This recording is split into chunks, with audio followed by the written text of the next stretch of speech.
What's going on, y'all? Come on in here. Come on in here. We live and direct, baby. It's time for us to have an open and honest conversation about Deion Sanders and his future at Colorado University. We need to talk about his future with the Colorado Buffaloes and what is the best thing for him to do. Is he on the hot seat? Where does he stand as a head coach at Colorado? Where does he stand as a head coach in FBS college football?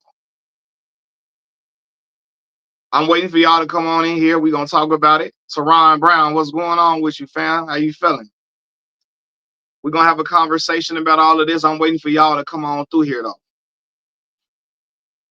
I know a lot of y'all may be still at work. Some of y'all, on the way back home and all of that. It's a good story time. I just checked. You say you just checked it out. I appreciate you, bro. That's love, boss. I'm going to wait till the audience builds up a little bit. But good evening, everybody. So the act is wearing thin. Within the alumni. Calvin, what's going on with you? He said the act is wearing thin with the alum out here. Yeah, I can bet, man. Coney Island dominators. You say, what's good, man? When I get paid soon, I'm coming through to support. I appreciate you, bro. I appreciate you, man. I appreciate you coming on today. You know what I mean? And just sitting and chopping it up with me in the comments. I mean, in the chat. For sure. I feel like he needs to go to Florida or the LSU job. Honestly, bro, I don't think his coaching has warranted him coaching at LSU or Florida, to be honest with you, man. I really don't. I really, really don't. We're gonna have a conversation about it. Nothing happened to Prime. Nothing personally happened to Prime.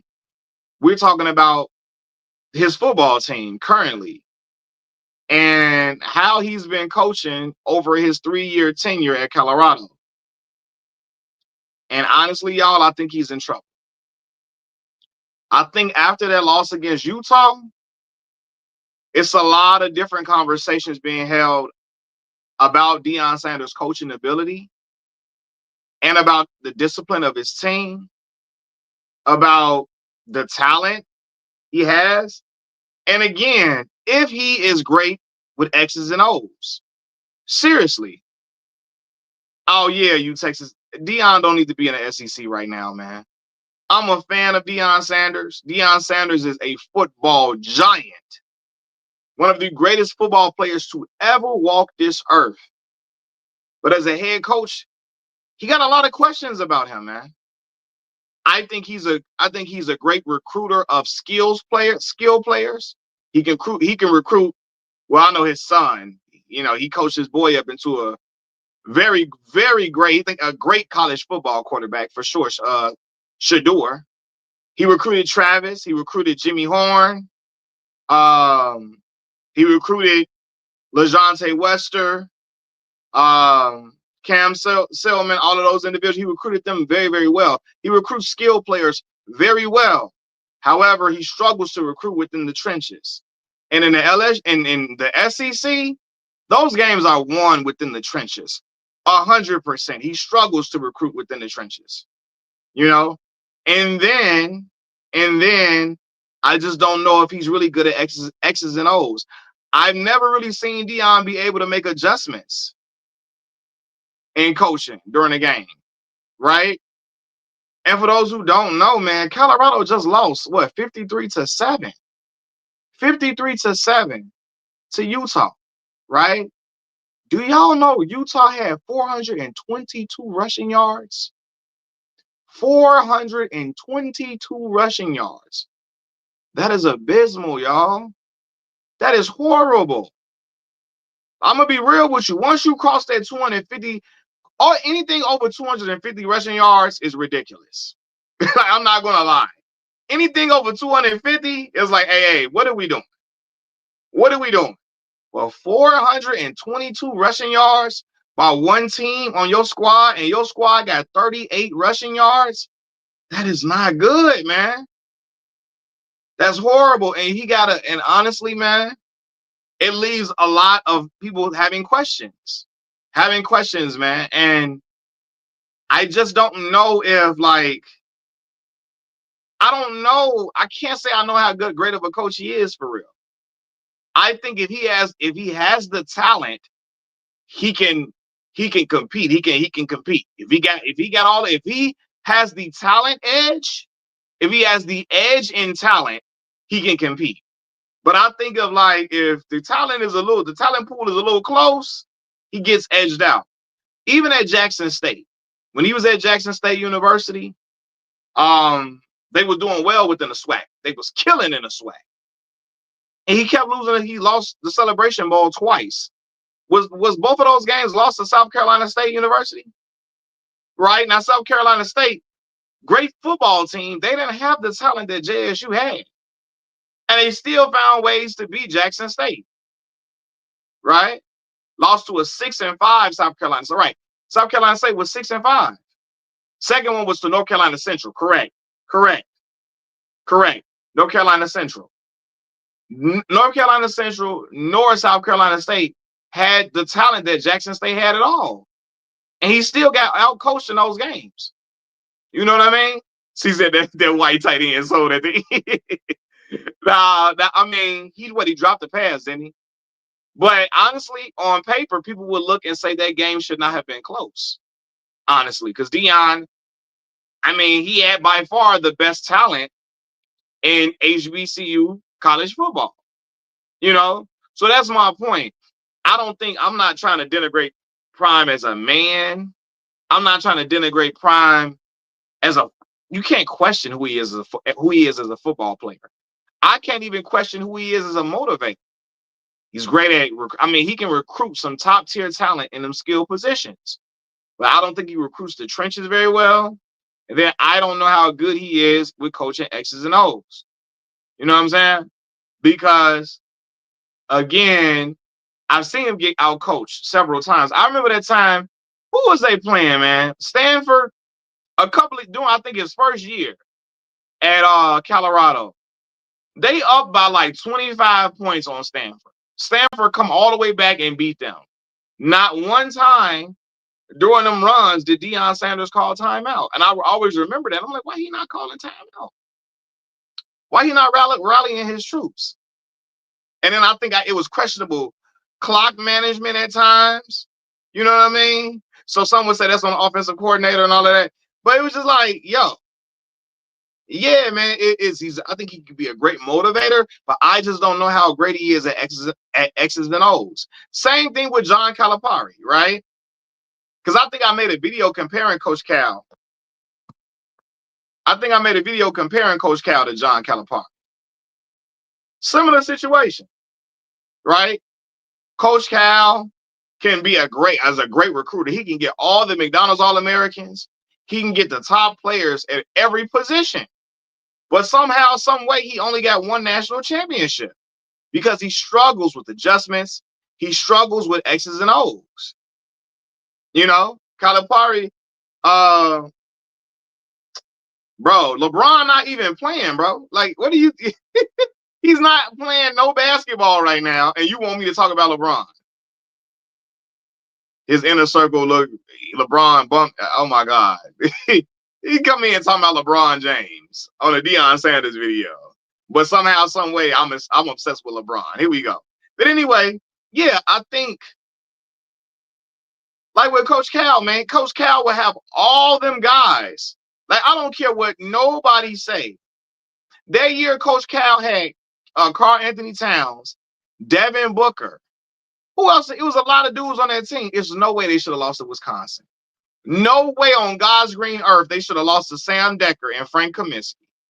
But they did. They did, man. And that was on Cal. Because Cal just could never, his basketball X's and O's was just not good. He a great motivator and all of that. He can recruit talent, but he can't quite put it all together. Yeah, when he had DeMarcus Cousins and John Wall, they only went to like the Sweet 16. Did they go to the Elite Eight? They might have went to the Elite Eight. They might have went to the Elite Eight. I don't know. But he could never, like, he should have way more than just one. He should at least have 2 national championships. He got 1. And that's why Kentucky had to move on. Because it was just so many years where the teams were just suspect. And so I fear the same thing is might be brewing with Coach Prime. Shador's gone. Shador and Travis Hunter really, they brought the flair, the excitement. Deion Sanders brought it as well. He brought it with his personality, his bravado, with who he is as a Hall of Fame football player, all of that, right? And just his charisma. He brought that. But Shador, Travis Hunter and Shador brought legitimacy to all of that, right? Along with Jimmy Horn Jr., LaJohntay Wester, etc. Now that they are gone, it's looking really grim. The Colorado Buffaloes are 3-5 on the season. How many games they won that first year? That first year they won, what, 3-4 games? This first year? Second year they won 9 games. Then they end up losing to Kansas in a game where they was in contention to make the playoff, college football playoffs. Right? And I think they lost to Kansas, a Kansas team that was not good. And Kansas ran for 300 yards on them when they had Travis Hunter and Shador. Kansas ran for about 300 yards on them. So my thing is this. I've watched this team over the years. They haven't been very disciplined. It's a lot of penalties. And penalties happen in football, but it's a lot. They never have quite been that great on their defense have they've stepped up in place, like especially during that second season. For sure. Right? For sure. But it was times where they never have been dominant, really, really great. They've never been really great on defense like that. At times they struggle to protect the quarterback. It's just a lot of different things, and I think after a while, the charisma of Prime is going to wear off, and the fans are going to say, what's going on? What's happening? Now, again, he get a little leeway because it's Colorado. This is not LSU. It's not Florida. It's not Alabama. It's not one of these blue blood programs where it's like, hey, they if they're not good, it's not Ohio State. It's not one of these programs where they're expected to be great every single year. And if they're not, you're in trouble. It's not Penn State, one of them. Yeah. It's not Notre Dame. If this was the case, oh man, a lot of alumni, Michigan. It's not Michigan. If this was the case, a lot of alumni, you would hear a lot of rumblings, a lot more rumblings about what's going on with Coach Prime now. Also, Coach Prime is battling health issues. He got health issues going on. So when you combine that with the fact that his team, CU CU was the best spot for him because it's not a whole lot of pressure to win or win a national championship. It's like you make some bowl games. That's good, right? You get nationally ranked. You get within the top 10. That's great for CU. But when people was talking about him going to Florida State and stuff like that, when I revisit that now, oh my God, I'm glad he didn't. Because it would be way more ridicule. Way more. And honestly, as much as I like Coach Prime, I can't say some of it is brought on him with the persona that he carries. When you come in there, and again, I've been rooting for Colorado. That first year, I was rooting for them, and then they kind of lost me with some stuff they did. But second year, yeah, I'm rooting for Colorado. Third year, let's see. Let's go. Let's see what they got going on. But when Prime came up in there, telling them kids, he got luggage coming in there in his Louis. His luggage in his Louis. So go ahead, hop in that portal. Hop in that portal, y'all. Go on, hop in that portal. Because I got some dogs coming. And y'all ass in here ain't dogs. You chihuahuas. I got Dobermans. I got Rottweilers, Pit Bulls. I got Japanese Akitas.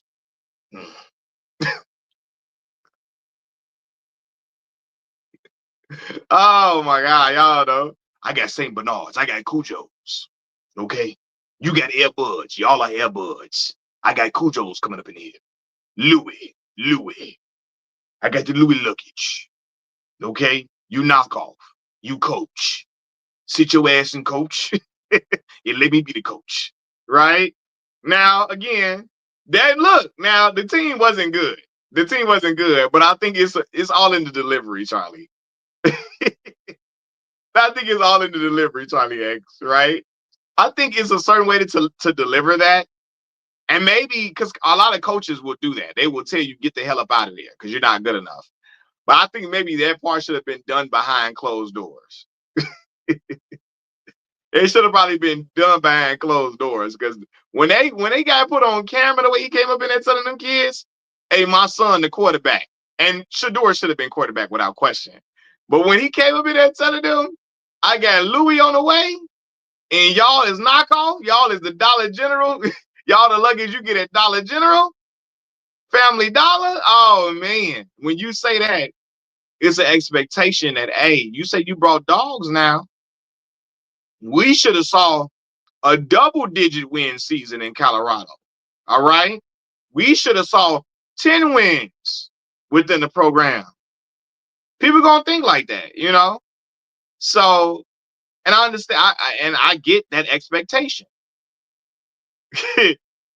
I get that expectation, you know what I'm saying? But yeah, I don't know, man. I think he's in trouble, man. I really do. I think he got one more season left to make some shake. And if the next season don't start off well, oh man, I really do think the conversations are very different. And I don't think Coach Prime would be upset. I'm gonna be real with y'all, man. I don't know, and I shouldn't say this because it sounds very like bad to say, but I'm gonna say it. Hold on. He said he is fine. He is fine as the CU fans are too high to care. He said they out there smoking too much in Colorado. They don't give a damn what's going on the football field. I don't know how much Deion cares about being the coach there like he used to. I think honestly, he like, look, I didn't got my son to the NFL. I didn't got my adopted son, Travis Hunter, to the league. You know, I can work my magic to try to get Shiloh, you know, places on certain rosters. He like, I've done my deed. The deed is done. Now he has a contractual obligation with Colorado, but I think in his mind, he like, yo, I got my boy to the league. I got my boys to the league. It's cool. I'm straight now. And so, you know, now, do I think he want to just up and run and leave? No. He got Warren Sapp and them over there with him. Got a lot of brothers on the coaching staff that's doing their thing. I mean, that's not doing. I ain't gonna say doing anything. It's a lot of brothers on the coaching staff that he brought with him, and I don't think he would just jump ship and abandon them. But honestly, I don't know if his heart is in coaching like that. And first of all, I don't think Deion was ever a great coach. I think he did a good job with having great talent. I think he did a good job with having great talent at Jackson State, and then even in the second year with Colorado, utilizing Travis Hunter and Shador and having them be the show. He did a good job with great, exceptional talent. I don't know if he's ever been a great coach for real. I really don't. But now it's like, yeah, now you're seeing certain holes, glaring holes, I think, within coaching with him, within X's and O's. And honestly, I'm gonna be real with y'all, man. Yeah. Coach Vincent Dancy, coach at my alma mater, Mississippi Valley State University. He had Mississippi State. Yeah, so he's gotten other brothers high-paying jobs at other programs, and I think he likes getting other brothers good money at other jobs coaching elsewhere, right? He's gotten a lot of black coaches. He got them good positions at other schools, getting good money. But I don't know if his heart is really in coaching like that anymore now that his boys are gone. You know, but Deion Sanders for Florida State, I don't think SEC is the move that Deion needs to make, to be honest with y'all. I really don't. I think he would struggle even worse in the SEC, y'all. I really do. Now, again, some would say, well, he will be recruiting better because some guys they don't want to come to cold Colorado. They would rather stay, in Florida, and he from Florida. So, not that I say Florida State. Damn, SACC. I'm tweaking. Yeah, one of y'all said, because somebody said, who else? Somebody said some other program, LSU, the SEC. No, but Florida State.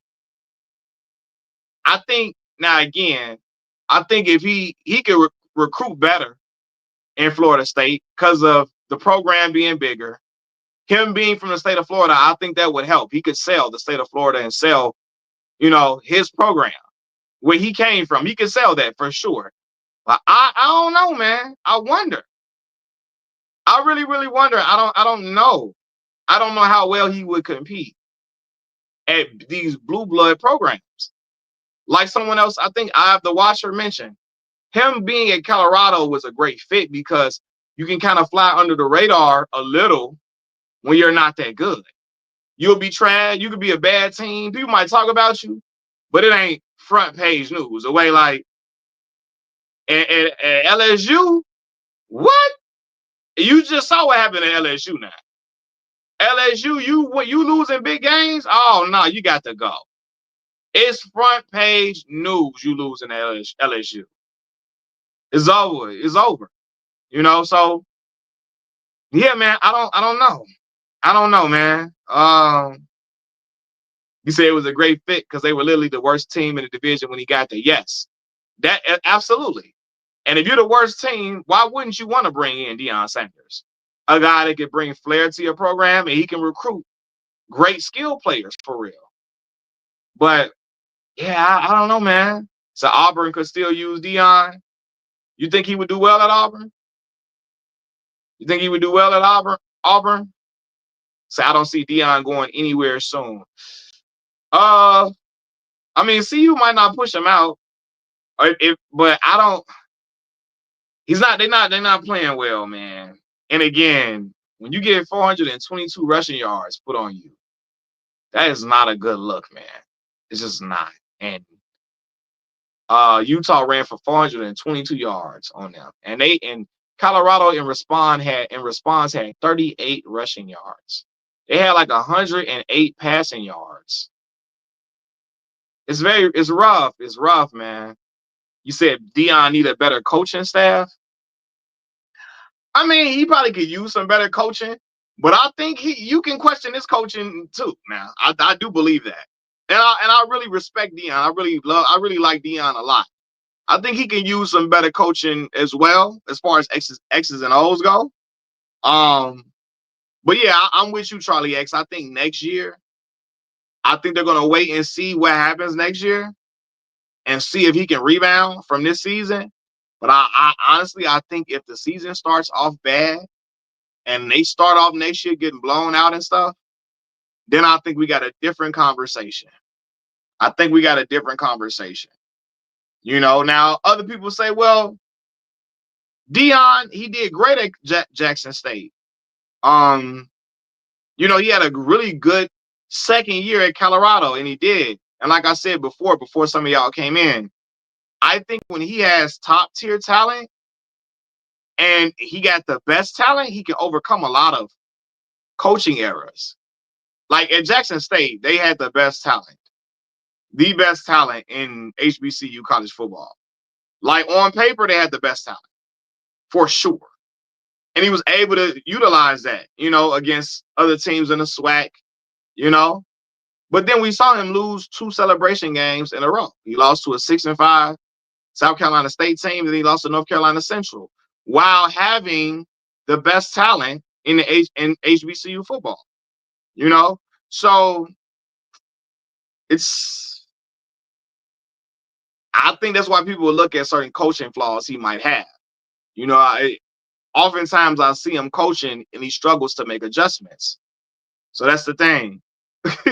Say he should have stayed his black behind at Jackson State. Possibly so, man. But I think, truthfully, I think he was trying to get Shiloh, Shedeur, and Travis to the league. And Nugget, best secondary in the swag, 100%. Like that, by far, by far. But I think he really was trying to get them to the NFL, and I think he knew that people were not going to take Shedeur seriously. Unfortunately, if he was putting up outstanding numbers at Jackson State, he felt like, yo, in order for my son to really make a name for himself, he got to go do it at a bigger school in a Power 5 conference, right? Now, unfortunately for Shedeur, after playing as well as he did in college, he still got taken in the 5th round, and he still is not playing. He still got Dylan Gabriel in front of him right now, which is, that's a whole nother video for a whole nother day, because I never thought Dylan Gabriel in his life was better than Shedeur Sanders, you know? Yeah, I don't, you said making adjustments. That's what his coaching assistants are for.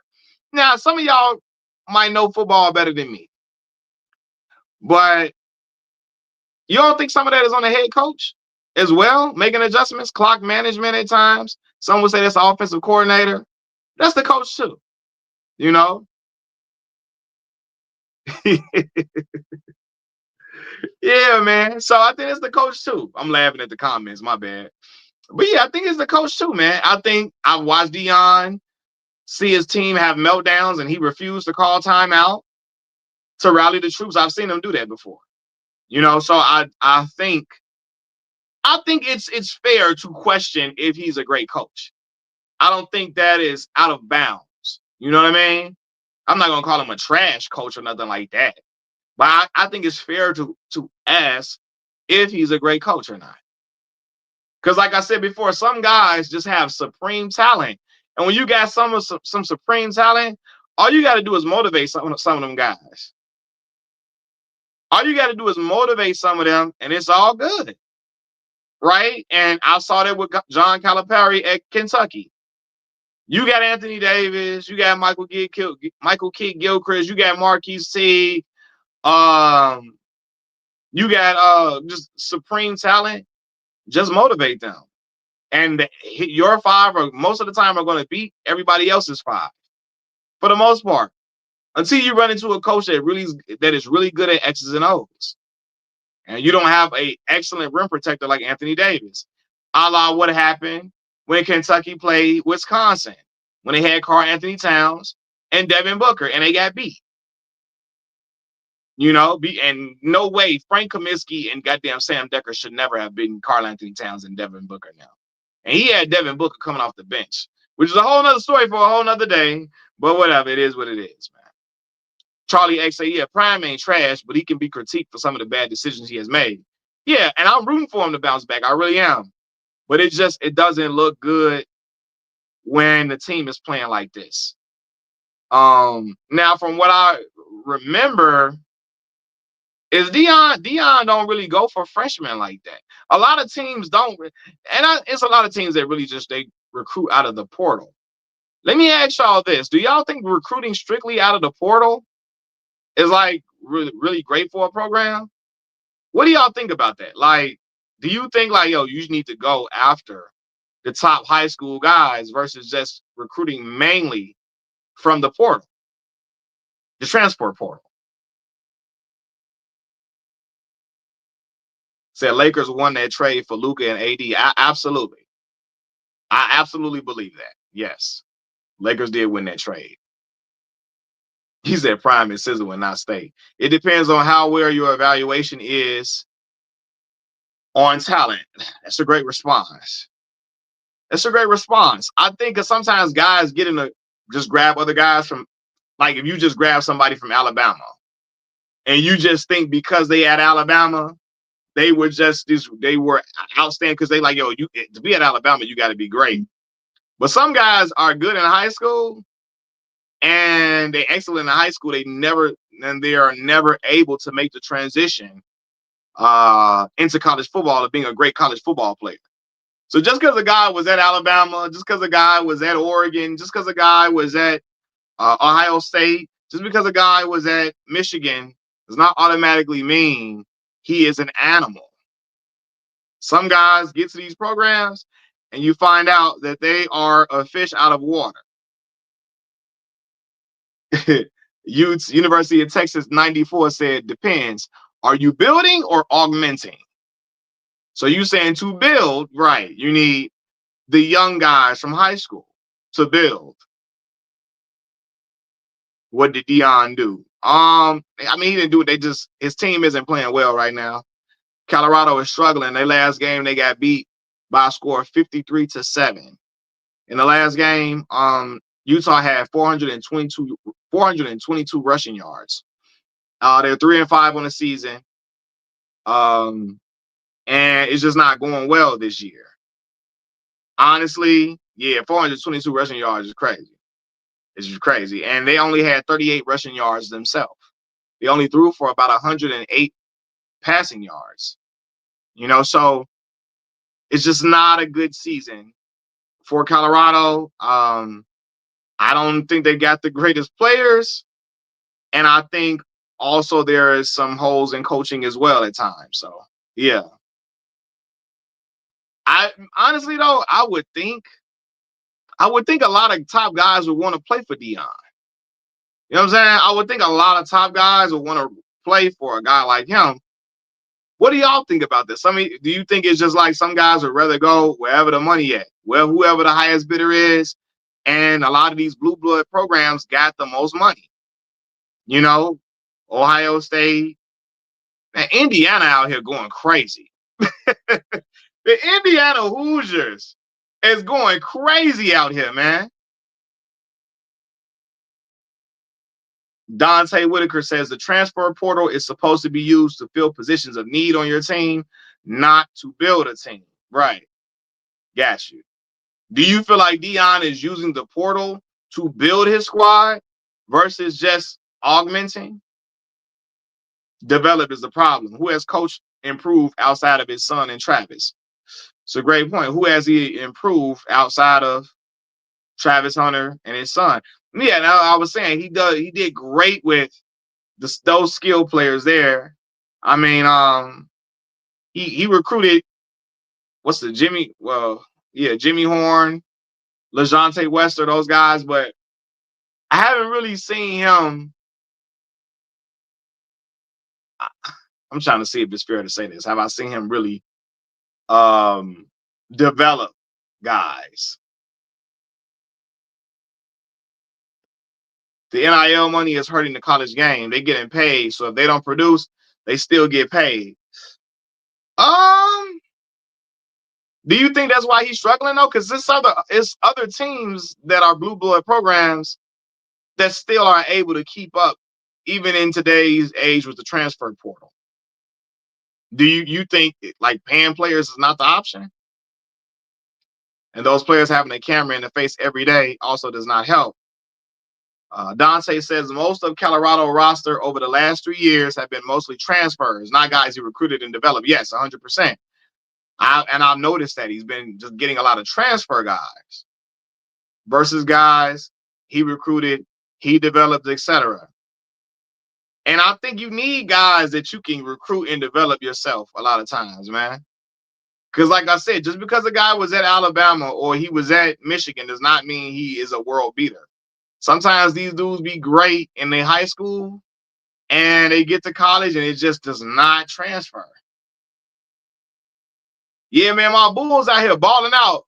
Boozelis out here going crazy. Him and Josh Giddey now. That's crazy, man. That's crazy. I said I'm gonna have to go to a Bulls game, my boy. Deion's the offensive coordinator is 6-1 at San Diego State. Yep. It's very true.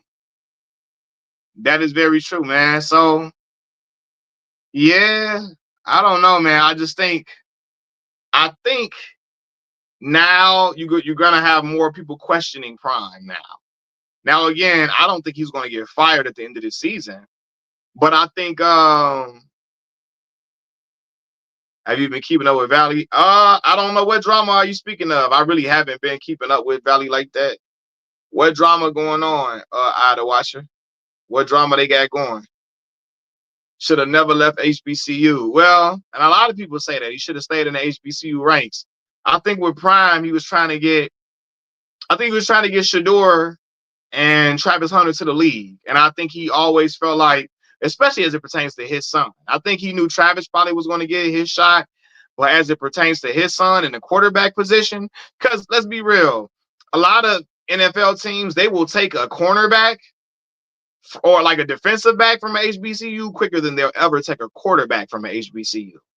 And I think he knew that in order for me to get Shador, my son, to the league, I have to take him to a Power 5 program, and he has to prove he can be an elite college football player at a Power 5 program for him to get drafted. And unfortunately, he still went in the fifth round. But I'm gonna be real. I wonder if he would have stayed at Jackson State, would he? He probably might have went in the 6th or 7th round. You know what I mean? Who knows? I don't know. They're about to get hit with more NCAA sanctions over Title IX. It's a lot of Valley gotta get a lot of the leadership in order. It's a lot of terrible leadership going on. Like Hakeem went right back to Jackson State after being athletic director for like 2 years at Valley. Ashley Robinson, the athletic director at Jackson State, was at Valley. Valley don't have a lot of money, man. Small HBCU with the smallest budget in the SWAC, the youngest HBCU. You know what I mean? Ashley Robinson is at Jackson State doing his thing, had been doing his thing as an AD at Jackson State. Ashley Robinson is a graduate of Mississippi Valley State University. My man's Hakeem, they all at Jackson State. They are all MVSU alums.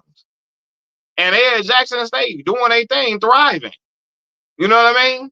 So the people be from Valley going elsewhere, getting better pay and producing, and then they not facing pushback from the HBC, from the president and other administration at the school, everything like that, you know? University of Texas 94 said, I haven't followed Deion enough to know, but does he have NFL head coaching ambitions? Well, he always said, Texas 94, Deion said he never wanted to coach in the NFL. He never wanted to coach professional football because he says, I can't really coach a guy who's making $40 million. You got guys making $20, $30 million a year. I can't really coach them. He said that it's just like it would be a struggle to coach those guys because they getting so much money. You know what I mean? And they don't really want to hear what I'm saying because they getting paid paper. So he always said that it was not. He didn't think it was in the cards for him to be a head coach in the NFL. He said he don't think it was in the cards. He said it was something that he was not interested in. Now, I don't know if that's true because Deion Sanders also said, made it seem like, it was his calling to be at an HBCU within the HBCU ranks, and then he still left. So I don't know. Now, he didn't say he was going to be at JSU forever and all of that, but the way he talked about being at Jackson State, you would have thought he would have stayed for at least 4 years, for at least 4 to 5 years. And he got up out of there, so ain't no telling. Coach JB and Jason Whitlock, can't wait for him to get fired. Y'all know I can't stand Coach JB or Jason Whitlock. I can't stand either one of them. Either one of them. Coach JB think because he say, homie, homie, homie, homie. He think because he say homie every 5 words that he black or he's just super tough. I don't know. He think because he from Compton and he say homie every 5 words, he the toughest man alive. JB. I'm telling you, he said, I agree. He said, God, would you say God does more talking to Deion than Billy? Are you crazy? That dude with Coach JB is on some. That dude with Coach JB is on some race. On some, I'll say race, on some nocturnal animal stuff. You talking about the black dude that be on there with him, Smitty? Now I don't really watch the show often, but when I see the comments, they always say Smitty always taking up for the black man and making excuses for black guys. So I don't know, but I don't really watch it. I watch some of his stuff, but yeah. Big Smitty, very nocturnalish. Okay, he is. Damn, I never really paid attention to the show like that to really get a feel for who Smitty was. I just see JB a lot, always hollering and yelling. Smitty is scared to stand up to JB. Yeah, because he's from Compton. He do all that hollering and yelling. I remember I was watching the Last Chance U. The black coach jumped at JB. JB was, JB looked like he was almost a little startled. Like, damn, you might about to get your ass whooped, JB. The black dude apologized to JB. I mean, like, JB ain't want none of that smoke, man. You trying to go at me, homeboy? Yeah, JB about to get whooped.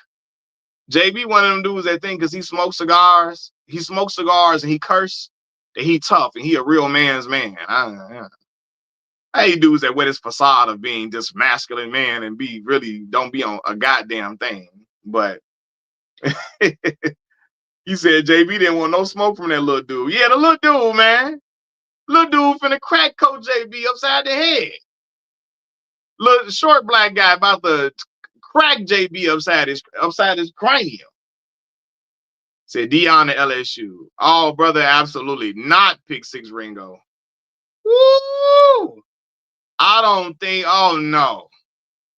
I think if you send Deion to LSU, y'all are setting Deion up for the okie doke.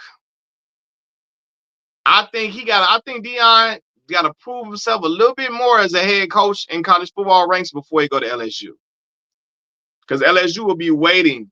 Them dang on dudes, LSU fan base will be waiting to chew him up and spit him out. The moment he lose a game, a big game or two, oh, you know they own that with him. He said not to LSU, his hair will fall out if he ended up at LSU. For real. Nah, yeah, we ain't. He said LSU should have no black student athletes again and coaches. Yeah, man. Like, and thanks for showing love on my son's birthday, bro. I appreciate that, boss.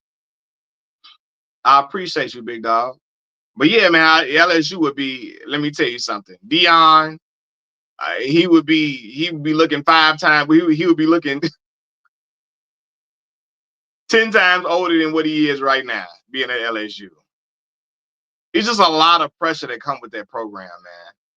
Only certain guys, like seasoned guys, can handle that environment for real. Seasoned guys who are seasoned in coaching. It's just not a good idea for Deion. The moment they have a bad game, they ready to call for his job. At Colorado, you can lose 53-7 and still keep your job at Colorado. You lose 53-7 at LSU, oh my God. The whole alumni are turning against you. They probably outside on your damn front lawn with picket signs, cursing you out. You lose 53-7 to anybody, let alone Utah. If you lose to Utah 53-7 while coaching LSU, it's over with. He said Saban got the hell out of LSU when he got the chance. And you know what? Speaking of Saban always said he kind of regrets leaving LSU. He said that he regretted leaving LSU because he went to the Miami Dolphins from LSU, right? He went to pro football. It did not work out. Ended up at Alabama. He said he did regret leaving LSU. So some are wondering, will Nick Saban get called out for the right bag? Will he get called out of retirement and come back and coach at LSU for the right bag, for the right amount of paper? Will he take a LSU head coaching job if they break the bank on him? You know what I'm saying? Some are wondering that. He said he'd probably do more than just have picket signs out there. You're right. They would probably be burning crosses in Baton Rouge if Prime lost 53-7 to Utah while coaching LSU. He said, F LSU. I hear you, bro. I hear you. To be fair, the Dolphins failed Drew Brees' physical. If they ain't do that, Saban might have had Sean Payton's career better. It might, probably so. You're right. Maybe so, man. Saban is not coming back because his competitive advantage is gone. Now that's true because I was talking to my boy about that. I said when NIL came in, Saban saw that as a threat to his dominance. He said, "Oh hell no! You can buy these other boys from us like outright. You can outright just outbid us for players. Hell no! I got to go." Because they calling card was we Alabama, we win championships, and we'll pay you under the table. What you want? What you want? You come over here. Come play with us, get a national championship, get paid under the table. Now it's legal to pay everybody. Oh man, dude's gonna go to Indiana first. Hey, man, Indiana got that bag. We up in there, man. God damn. Some boys might get if Northwestern is offering $3 million, Northwestern and Evanston, Illinois, if they offering $3 million, shit, brothers might be at Northwestern. If Northwestern got that paper, you know what I'm saying? You said the players was mocking him in Miami. Were they? Again, I was a little young, so I don't quite remember. They were mocking Saban. They were mocking Saban in Miami. But yeah, man, like Jacqueline Travis said, I'm an Alabama fan. We love Coach Saban, but the coach we got right now is doing great. Shout out, said Saban is a control freak. These Gen Z players with money aren't taking that strict boomer Saban. They're strict boomer coaching Saban likes to use. That's very true. Dante, that's why I said when people were talking about Bill Belichick, and I said Bill Belichick is not going to do well at North Carolina. I was not wishing bad on him, but I said these young guys do not want to hear from this baby boomer talk from him, where he talking crazy to these young dudes and think they just gonna bow down to that his way of coaching. No, and nothing against baby boomers. I'm not here to talk crazy about the baby boomer generation. What I'm saying is, see y'all like DeBoer, Kalen DeBoer. Yeah. They not trying to hear all that from Bill Belichick. All that back in my day, we were tough. We were real men. These young dudes like, hey man, you better get up out of here. You got that young ass girlfriend and she run you. They probably looking at Saban. I mean, Bill Belichick like, yo 20-something-year-old girlfriend run you. How you finna lead us? That's how they probably looking at him like that. All of that back in my day, we was tough, and and all that hard nosed, no having fun, no fun environment on the football team. A lot of young dudes like, I'm up out of here. I'm gone. They like, bro, I'm not doing that. So I knew that was not going to work in North Carolina. Hell, it wasn't working at New England, towards the end of New England. His last years in New England, it was not working well. That's why they told him, you got to go. And he said, I'm going to step down. Because they like, it ain't working, big dog. They respected him too much to fire him. Well, like, yeah, they look like, we respect you too much to fire you, but let's reach a mutual agreement where you got to step down. Because what? He probably in there like Pat Riley, taking cookies from the star player. You don't eat no cookies up in here. Everybody like, what the hell? Hey, dog. Nah, fam, I got to go.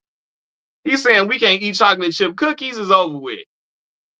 Bill Belichick probably in there got them players sleep in the bed by 8:30, by 8:30 p.m. every night. You better be sleeping in bed, and he got curfew. He got people sweeping the floors to make sure you in your bed at 8:30. They like, I'm not doing this. Saban wants you in your room by 7:45 with your pajamas on. If you ain't got your damn pajamas on at 7:45, it's over with. You can't have no girls in your room, but he got that young ass girlfriend up in his room every day. She in the locker room, she everywhere. But you better not have that young ass girl. You better not have your girlfriend around you. And a lot of them young guys, they don't take well to that. They looking like, man, what? I'm not finna be up in here listening to this. I gotta go.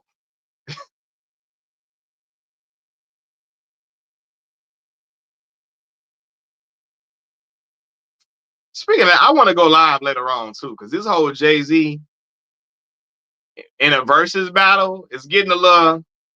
I see people acting like everybody would blow Jay-Z out the water in the verses, and I'm looking like, hold y'all horses now. Come on now. We not finna act like everybody just beating Jay-Z in the verses. Black Maul, what's going on, man? What's the word, man? I was just talking about Deion Sanders and his standing with the Colorado Buffaloes football program, and where does his future lie in Colorado or in FBS head football coaching? Jay-Z versus against who? I mean, somebody made a point that I think they said Jay-Z said ain't nobody beating him in the verses. And I've seen people like Eminem easily beating Jay-Z. We got to stop. Y'all be making me say mean things about Marshall Mathers. Y'all make me say mean things about Marshall Mathers, man. And y'all be mad at me. We got to stop acting like Eminem beating Jay-Z in the verses. Hell no. I don't care how many white folks he can galvanize. He can galvanize in the verses. Absolutely not. No. And look, Nasir Jones, man. Look, he said Nas versus Jay is the only one that makes sense. I love Nasir Jones. It's my dog. I don't know. I don't know if Nas's commercial appeal is strong enough to stave off Jay. I don't know if Nas has enough commercial appeal to stave it off. Now, some would say it don't matter. It's all about stage presence. It's all about picking the right songs, etc. Jay got a lot of firepower. And I think he got more firepower than some people even realize. Yeah, Nasir Jones, listen. I used to get that fade that Nas had on It Was Written. I used to get that fade in my hair and call myself Chicago's own Nasir Jones. You hear me? Nas my dog, but I don't know, man. I think Nas is an elite, God tier rapper with a lowercase g, of course. I don't know, man. That verse is a little different. Lil Wayne beating Jigga. Wayne got to play mixtape songs to beat Jigga in the verses, and it's all about what songs Wayne picked, man. What songs Wayne picked.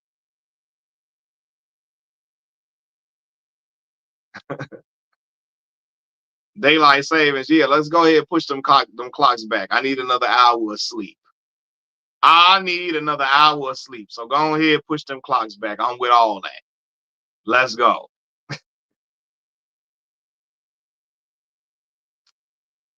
Hey, listen, Black Maul, I'm with you. I got Tip beating Lil Wayne in the verses. I do. And I think it's going to shock a lot of people. I think it's going to shock a lot of people how Tip would beat Wayne in the verses. I think it'd be like when people were shocked that Dipset got beat by the Locks. I think it'd be like that.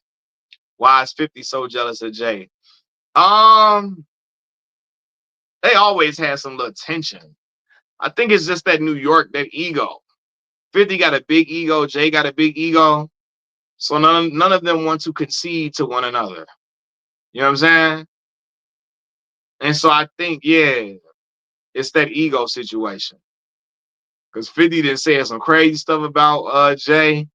And I don't know if Jay has rubbed him wrong behind the scenes before. You know, they got all that. It's that ego stuff, though. Yes, Tip would be 50 in the verses too. I stand by that too. I really stand by that. Fifth got a humongous fan base, and I'm a big fan of Fifth's early music for sure. But yeah. And see, Black Maul, that's the only thing with Jigga. Jigga got to get out of that I'm too cool for school bag. Cause you know Jigga is my favorite rapper ever. But I don't want to see Jigga in no concert because I think he'd probably be on stage too cool. I'd rather go see Tip than Jigga. Because I know Tip gonna put on a show, and Tip is an elite rapper. Jigga might be too cool, but can't be too cool for school now. You gonna need to have his wife out there to egg him on and geek him up, because he can't be out there like he too cool for this now. Energy and all that matters. Say Fade to Black. He was pretty animated, plenty animated. Yeah. You gotta get into that bag where he kind of got a good stage presence. He gotta show that. Now Kanye could beat him. Yes. Yes. If Kanye was of sound body and mind, yes. I feel like Kanye could beat Jigga. Yes. Yes. Kanye at his peak had the charisma, stage presence. He had the hit making ability. Yes, he did. He did. But other than Kanye, it ain't too many people that I know that can kind of just get Jay up out of here in the verses. Not too many, man. Kanye though. Kanye, yeah. Kanye, Kanye when he in his right mind, yeah. He could beat Jigga. He could beat Jigga in the verses. He said Fade to Black is 20 years old. Said Busta Rhymes is the hardest rapper to do a verses with. I don't know, Black Mall. Because I remember when they said, what about T.I. versus Busta Rhymes? And I said, it's animated and great stage presence he got. Because Busta has outstanding stage presence. I just think Tip got too many hits for Busta Bus. Even though Busta got some hits too, I just think Tip had too many hits for Busta Bus, man. For real. I'm gonna be real with y'all, man. It's this opinion people disagree with a lot. I think Tip is a top 3 lyricist from the South. Ever.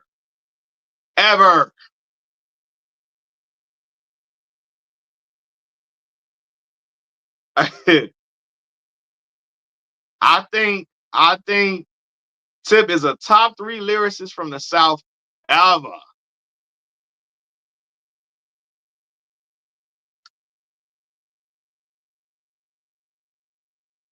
So it's infuriating how underrated T.I. is. Yeah, man, I really do. I think top 3 rappers from the South, yeah.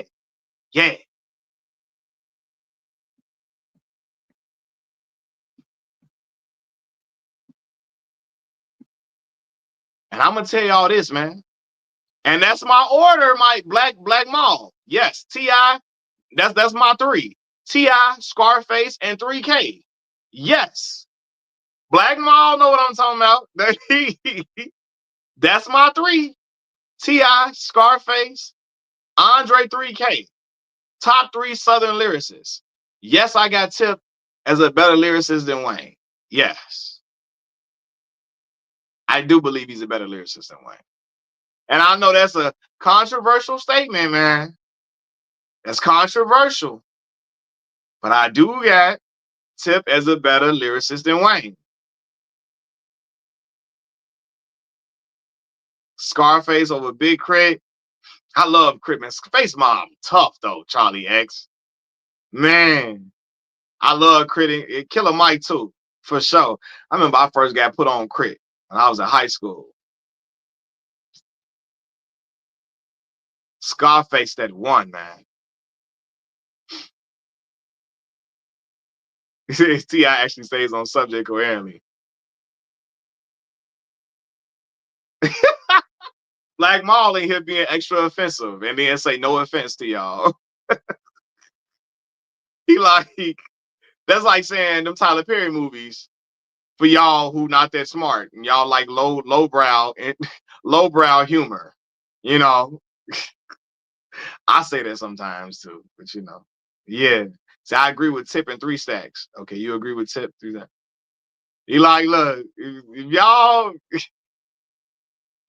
Black Maul say that's that Tyler Perry. If you not that smart and you like surface level comedy, then Tyler Perry comedies is for you. But if you real smart now, but if you smart now, you're not into that like that. Oh my God. Wayne gonna perform everything off Carter 6. Hey, I want to let y'all in on the secret, y'all. I ain't let me. I don't even really remember Carter 6 like that, y'all.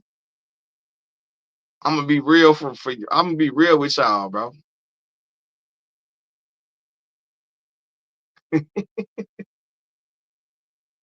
He says like when somebody tell you Dave Chappelle isn't funny, you raise eyebrow. And you know what it is though, Black Mom? Because Dave Chappelle isn't typical. Um, Dave Chappelle is his comedy is like it's wrapped up in intellect and stuff. He's not the traditional, and I hate to say it like he's not the traditional black comic who is going to just say a whole lot of cursing words and stuff in order to be funny. You know what I'm saying? He's not going to be a stereotypical, what people think is a stereotype of a black man to be funny. And so to some audiences, they're used to a certain type of black comedian. And so because Dave doesn't do that, some people cannot digest Dave well because Dave is not the typical, oh motherfucker, it's just, he does not and there's nothing wrong with that, right? Because Bernie Mac he had a whole joke around the word motherfucker. But it was fun, it was hilarious though. Hilarious. So yeah.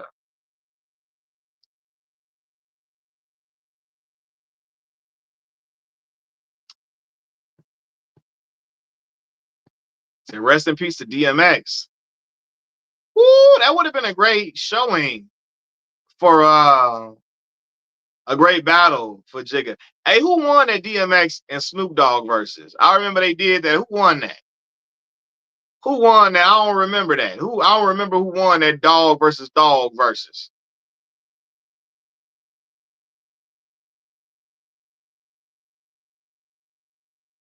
Said Snoop won.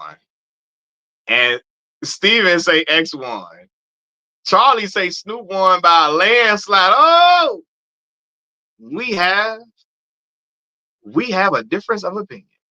Split decision. We have a split decision. This is like if one fighter win. One fight, the judges got one fighter winning 9 rounds to 3, and the other judge got the other fighter winning by 10 rounds to 2. You're like, what the hell? How we get here?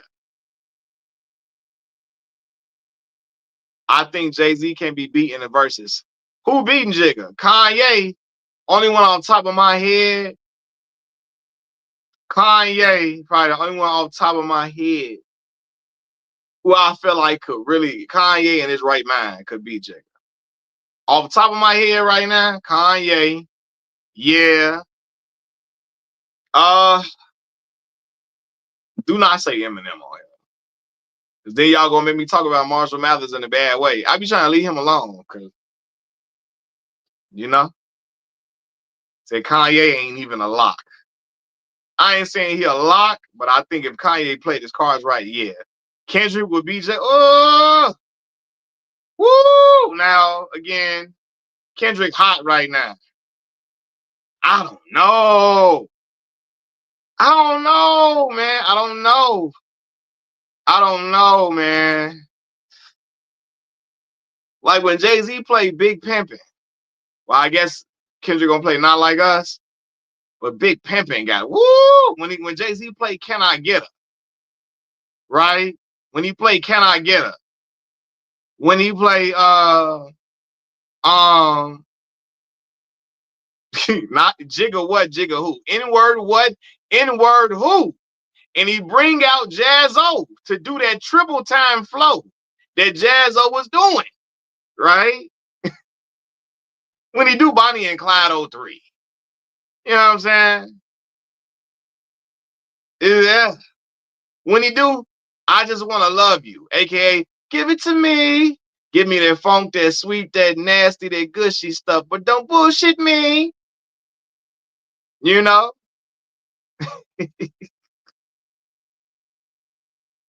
When he do, song cry. When he do, what more can I say? Never been a nigga this good for this long.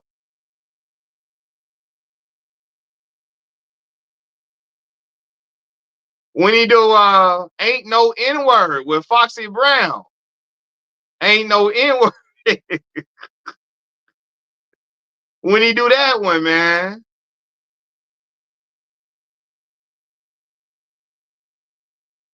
Woo, look at Black Maul with the unpopular opinion. That means you say Takeover better than Ether. I know a few guys who feel like Takeover was better than Ether for real. All right, I like some unpopular opinions now. Jay can beat Kendrick just by performing 13 tracks off the blueprint. Woo!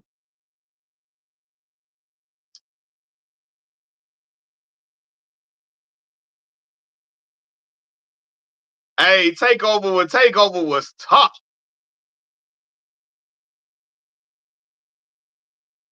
So what made y'all? So what do y'all think made Ether?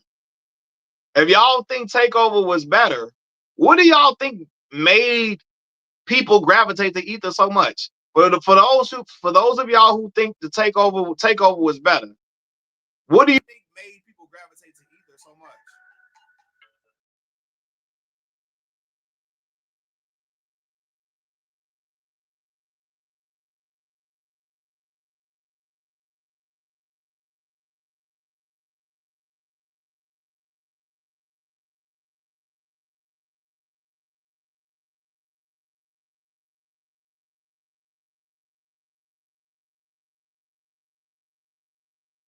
He said, took Nas 3 months. Either is more to respond. Either is more hype than substance. Most of these dudes can't recall a single bar.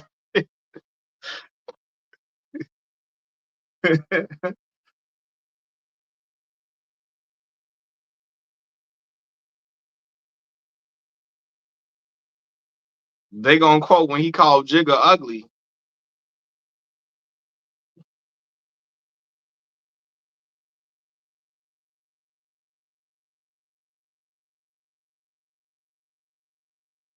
What is it, like an age test? What's the results? Not positive. Who's the best? Pac, Nas, and Big ain't no best.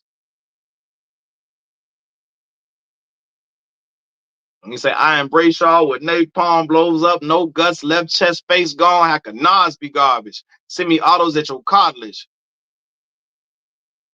Say, is the Deion segment over? Yeah, I went and I had my conversation about Deion Sonic Boom. Sonic Boom. That's an interesting name, brother. I know where you went to school at, brother. JSU, Sonic Boom. Remember a Street Fighter character, Charlie? Charlie used to be like Sonic Boom, Sonic Boom, right? That was a Street Fighter character. He used to holler that thing, holler Sonic Boom out, right? But yeah, I went and I said Deion is in trouble, trouble, trouble, trouble.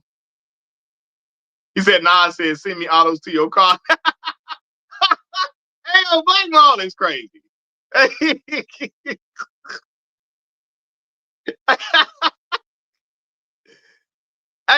was Charlie the one that did the Sonic Boom? It was him who did the Sonic Boom. Yeah, it wasn't Guile. Guile didn't do Sonic Boom. It was Charlie. Charlie used to do the Sonic Boom. Sonic Boom. Anybody that played Street Fighter, wasn't that Charlie move? That was Charlie, the Sonic Boom. It wasn't Guile.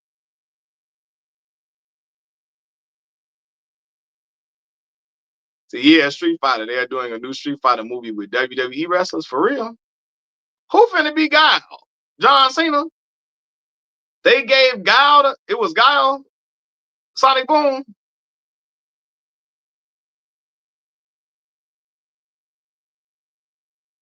Guile had the Sonic Boom. Okay, what's it got? Okay, there you go. Damn, I had it wrong.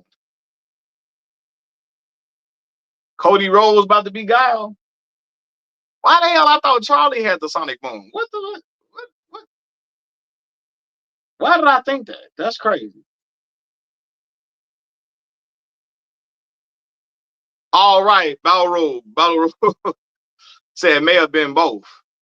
Why the hell did I think?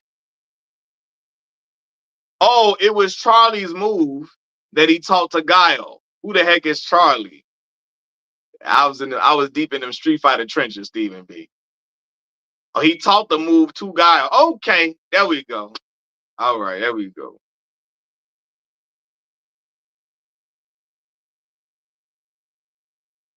Hey, Mac, you got your foot Stevie neck even after the lie.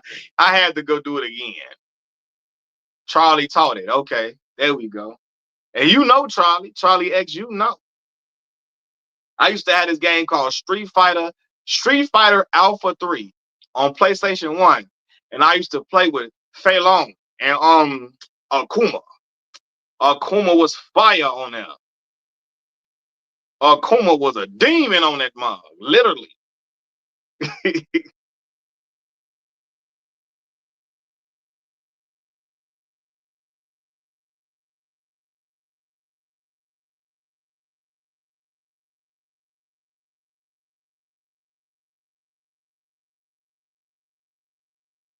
So Charlie got turned into Blanca, the green monster character, Blanca.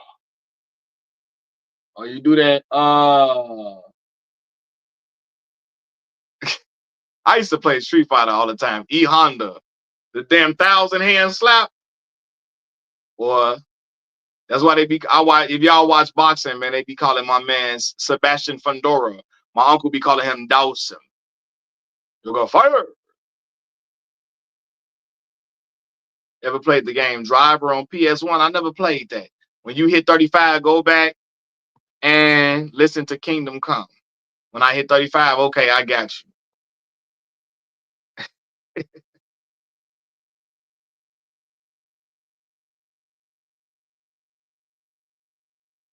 Hey, listen, are we off topic as hell? Now, did y'all play?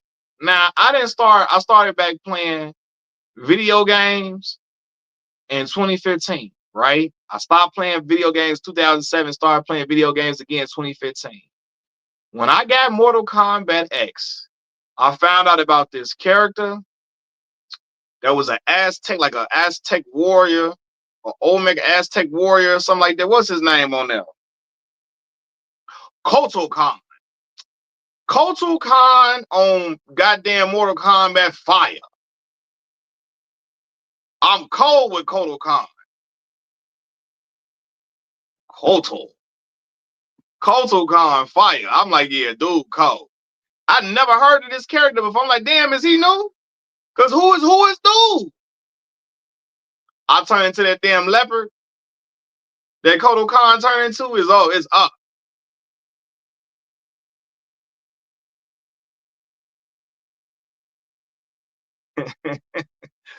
Juice, what's the word, Joe? Nah, he having a rough season at Colorado again, Juice.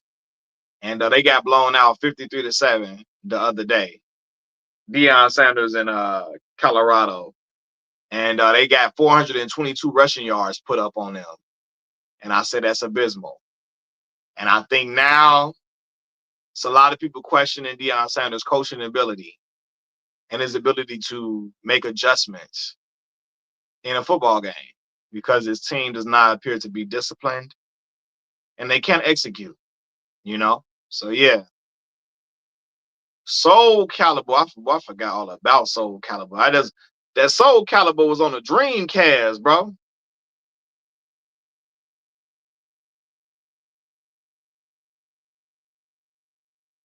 Yeah, I told folks Utah. Look at Sonic Boom. I told folks Utah by 40. 40. JSU folks always put it up by 40.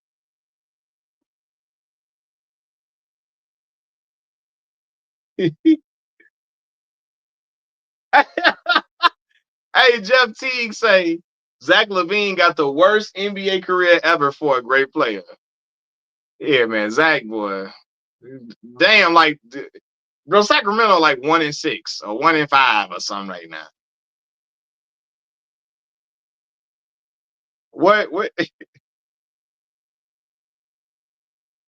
Spyro. Hey, y'all was so real. I remember I got Spyro Year the Dragon. Was the first Spyro game I ever had where you find the eggs. Spyro Year the Dragon was cold. Said Ripto's Rage. I'm the first. I had that one, but the first one I got was Spyro Year the Dragon when you finding them eggs and you on there getting it cracking.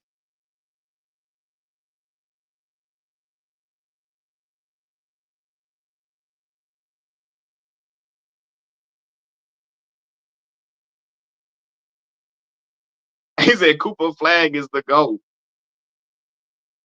He said shout out to Coop. Zach and DeMar didn't work in Chicago. Why the hell would the Kings think? Yeah, I don't know. Yeah, I'm like you, Black Mall. Beats me. I don't know what they thought they was doing. I don't know if they thought, oh, they just need to get out of Chicago. Maybe if they play in Sacramento, we got a different environment. Man, no. No. Who is worse, Malika Andrews or Sage Steele? Sage Steele. Sage Steele like extra butter on her biscuits. I mean, her butter biscuit loving is open. She stepped in it. She is stepping in her butter biscuit loving. I mean, Sage is proud. She drives the campaign for butter biscuit eating.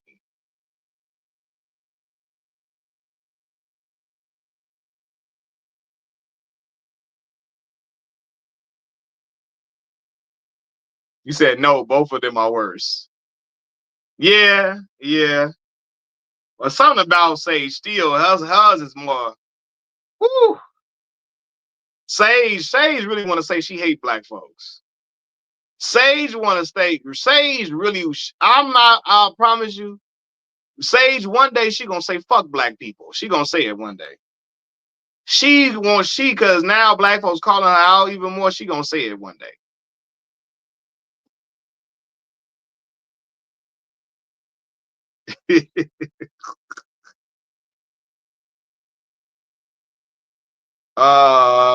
Sonny Boom say I had to get off X the past 2 days. It's too many Negroes capping for MAGA for the MAGA black lady in Virginia. Andrew, I don't Sage that is that white anchor Chappelle played on this show. Look, Sage Steele. Hey, she had Chael Sonnen rubbing all in her hair, talking about how black people made fun of me. Yeah, no one defended me at ESPN.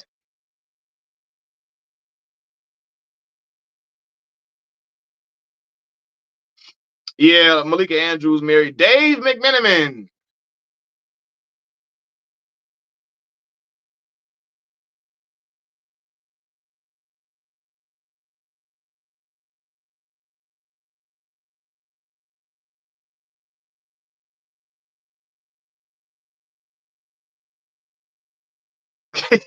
Juice said mixed people have an identity crisis. A lot of them.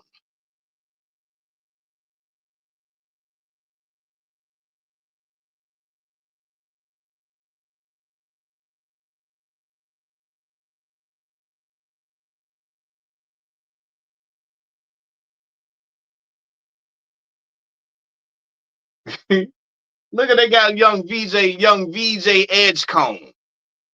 VJ, my man's nickname VJ. That should like sound like 3J from Family Matters. 3J, remember Orlando Brown's character 3J.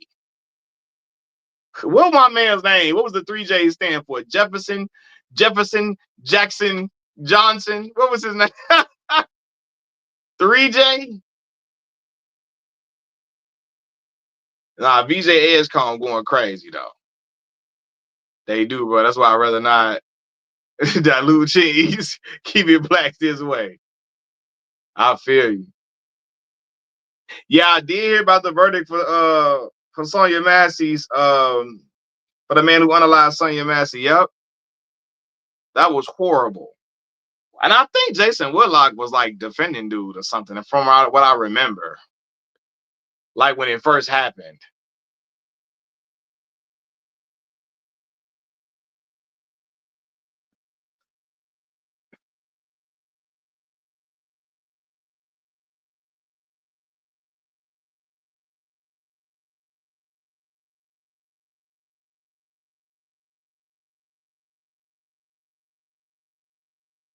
Shocked they got him for murder. Good. Yeah, man. So yeah, Whitlock and Tatum apparently thought hot water was a threat. Oh, she about to throw hot water on him. She could have thrown hot water. Man. I ain't watched the Bulls game like that either. I've been missing games like it ain't nothing because working this night shift, but Bulls out here going crazy. Booz Ellison and Josh Giddey them hooping. Io DeSumo. Bulls out here 4-0.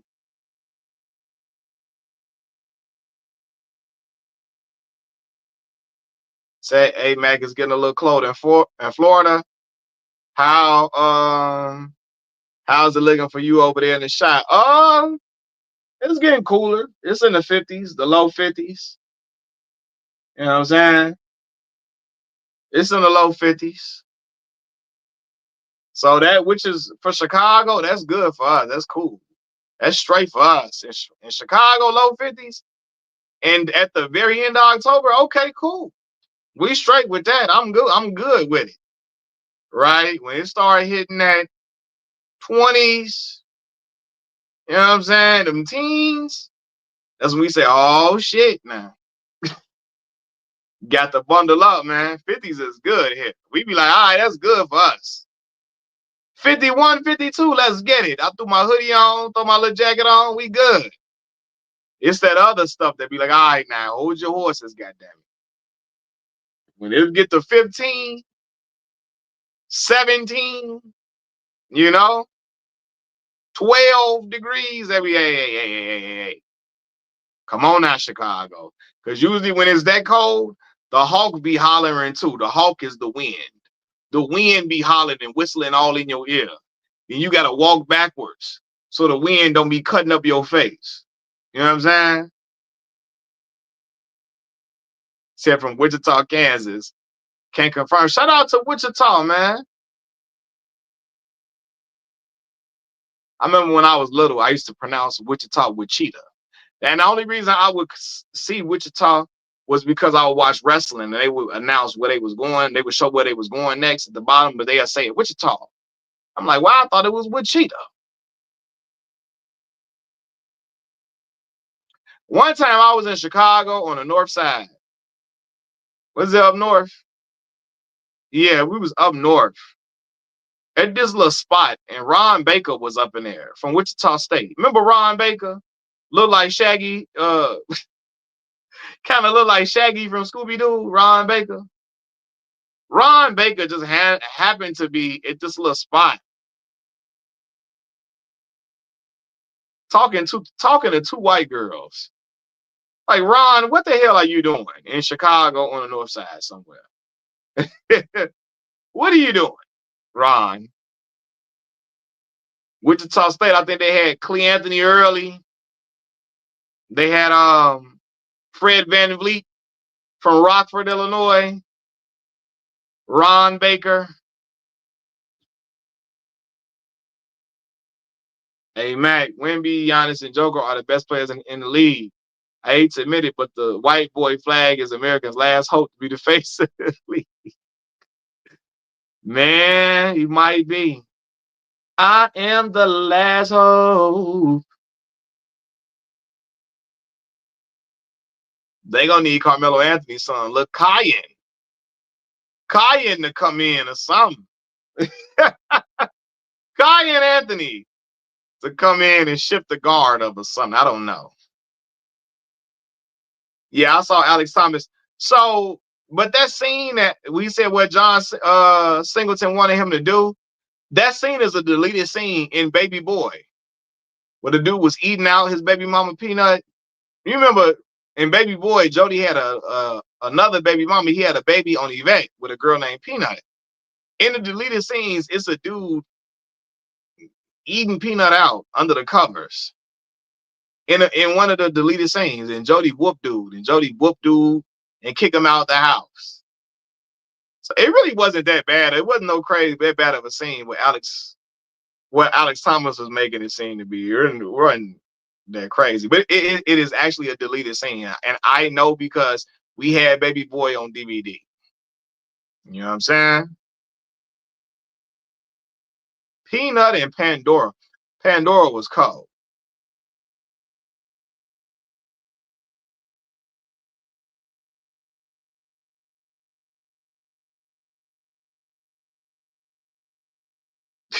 For something from the store. Oh, John,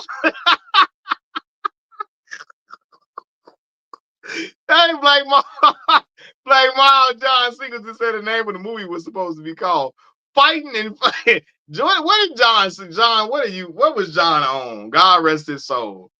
John, you know you can't greenlight a movie calling it Fighting and Fighting.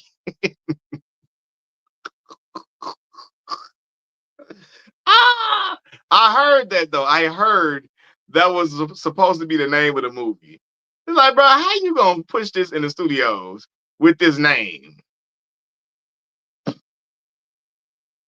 You said Pandora, Lord, I would have went there. When she said, oh, come on, Jody, don't be like that, Jody. Come on, Jody. Don't be like that, Jody. Yeah, when you watch the movie, it do sound, yeah. Fucking he said, with this blaxploitation movie title, yeah, you expect in a movie named Fighting and Effing, you expect every word to be motherfucker, come bring your ass over here. I'm a player, I'm a pimp, way down in the jungle deep. The alligator stepped on a signified monkey's feet. He said, hey, motherfucker, can't you see? You stepping on my goddamn feet. Ah, man.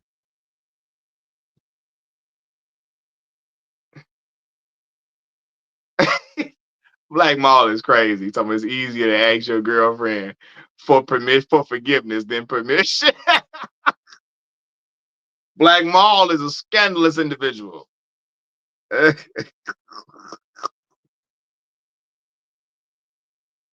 Y'all got me on here playing, man. Y'all got me acting a fool.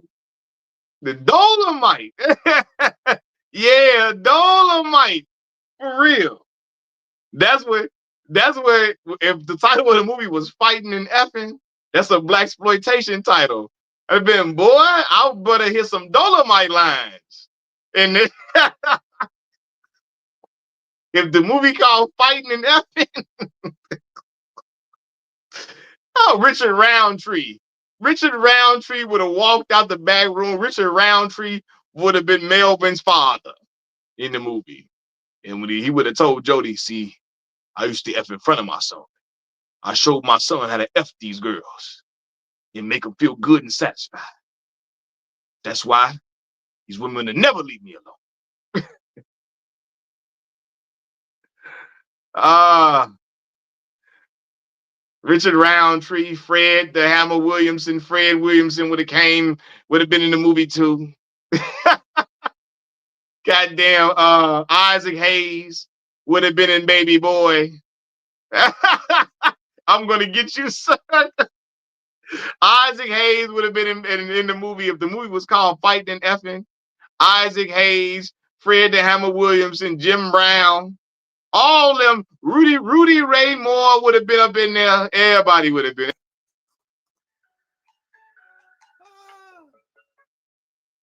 Man.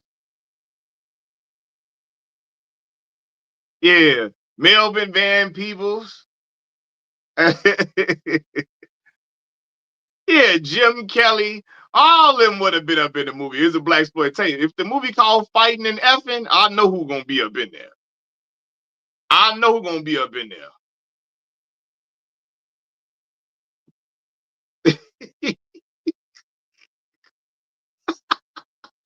Yo, y'all got me on here playing, man. uh, Bill, Pam Grier would have definitely been somebody love interest up in there. Man, you straight out of comic book, fool. Man, you come straight out of comic book.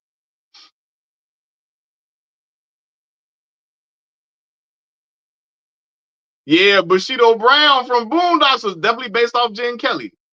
The baddest black carotid man ever. That's Grandmaster Bushido Brown to you. Boy, Melvin had Jody Mama in the squat position. He going around the house doing squats with her. Boy, what? This man not finna be in here gorilla freaking my mama. And I'm up in the house, boy, what? Gorilla freaking my mama. He in the kitchen, booty butt naked, boy. Guy making eggs. Someone do I want some eggs? And you got your sausage. Your meat is all, you got your meat all by the damn skillet. And you think I want some of the food you cook? Hell no. Some of your goddamn, I don't, man, what? Not finna eat that.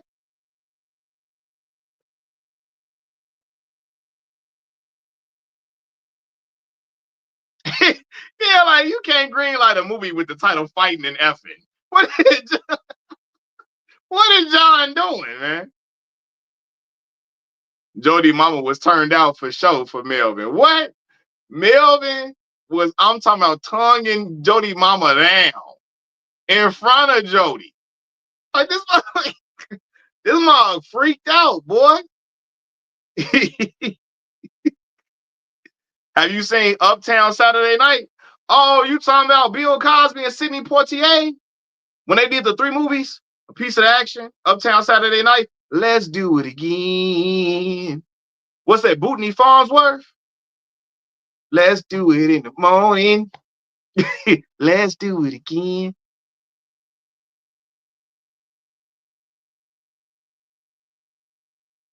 You feel me? Oh yeah, that was in front of Yvette when he was tonguing down Jody Mama.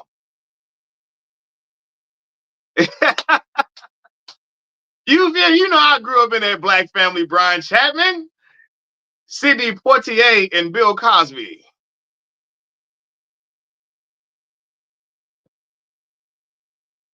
Boy, gorilla freaking boy was doing a gorilla press on Jody Mama, boy. What, folding his mama up like a damn futon, the old African squat. Melvin was in his 40s doing that move on Jody Mama. What, boy? Rest in peace, Curtis Mayfield. Chicago's own Curtis Mayfield, man. Shout out to my city, Chicago, Illinois, man. I'm your pusher man. I'm that nigga in the alley. What's it what you say? Want some coke? Got some weed? I'm your friend. You and me friend? I'm your pusher man. Come on, man. We got Low Down Dirty Shane with Sally Richardson's fine ass, finding the frog hair. What? He tells me I would have moved out the next morning after hear some man tell my mama down. He was tearing down Jody Mama. Like she lived by herself, like he wasn't even there. Tearing her down through there, boy.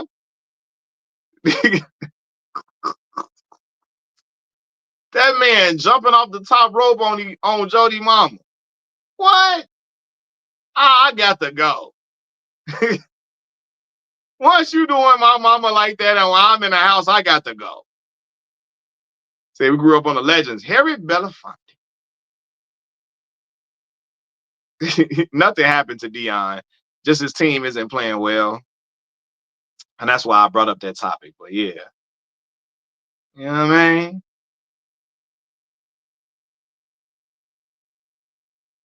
Talking about, yeah, I would have moved in with Yvette for sure.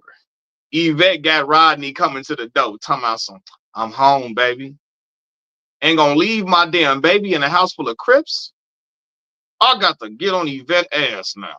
Cause what the hell is JoJo doing in the house? with these weed smoking Negroes. Weed smoking, gang banging Negroes. He talking about some, you can't get your son, cuz.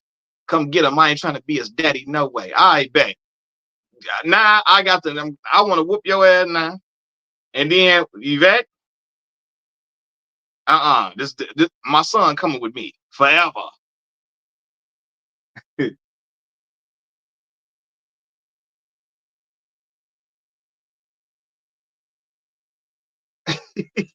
Guns and butter, baby. Guns and butter. What'd he say? I hope he hear me too. Yeah, I hear you. I hear you. Hey, when Trey D said this nigga, what he say? This nigga riding a bike car? He riding a bike car?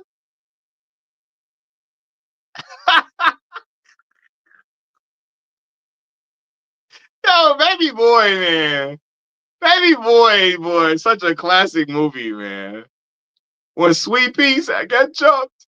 By who? Some little gangsters. Some little gangsters. Kim, go get my gun. Yes, old Sweet Pea, boy. Sweet Pea. Omar Gooden. Shout out to Omar Gooden. Cuba Gooden Jr.'s brother. Omar. Shout out to Omar Gooden. When that man said, I'm Looney Tune, cuz, and Jody said, so? And they got the whooping on Jody. He took my Alizé. He took my Alizé from me. P, this the one that took my Alizé, P. Oh, this the one right here. P was going down the line, knocking all of them out with one punch. One punch going down the line. Ah! Cuba Gooden Sr., main ingredient. Yeah.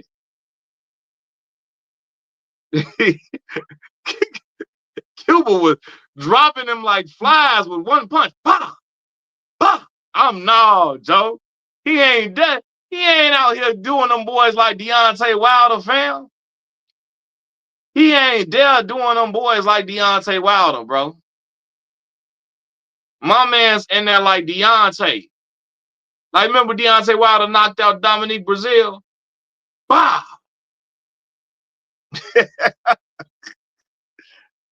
Ah! Man, Omar and Cuba are a bit eccentric, but talented. Yeah, Cuba is even more eccentric than Omar. Cuba Gooden. You can catch Cuba Gooden outside running around naked, hollering and yelling and taking pictures with fans, probably. Like, what the hell, Cuba? What he got going on now? I'd be looking at Omar, get your brother out here. I don't. He tripping. Fun fact: the guy that said he Looney Tune is a little boy that played on the first Candyman. Oh, the little bitty boy that was talking and telling what's Helen about what was going on. The one that was basically telling him about the legend of Candyman and all that. The little boy, the little bitty boy. Helen. Helen.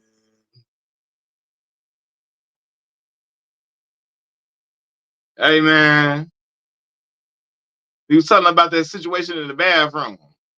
About the one, yeah. Hey man, what's my man name? Tony Todd, God rest his soul. Tony Todd scared the shit out of me. I ain't gonna lie. Tony Todd, hey. I was afraid of Tony Todd, but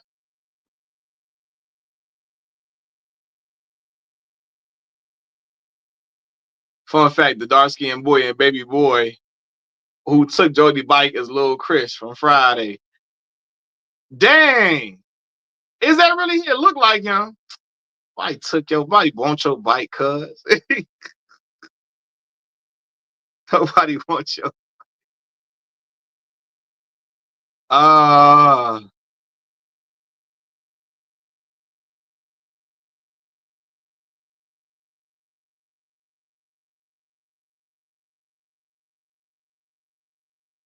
man. But all right, y'all, man. I gotta get off this thing real quick, man. Holler at y'all in a little minute, man. So we had a good time on here on this live stream. Hopefully the people who did not get on can come back and watch it and still have a great time and laugh. Well, I'm gonna holler at y'all a little later, y'all. All right. Peace.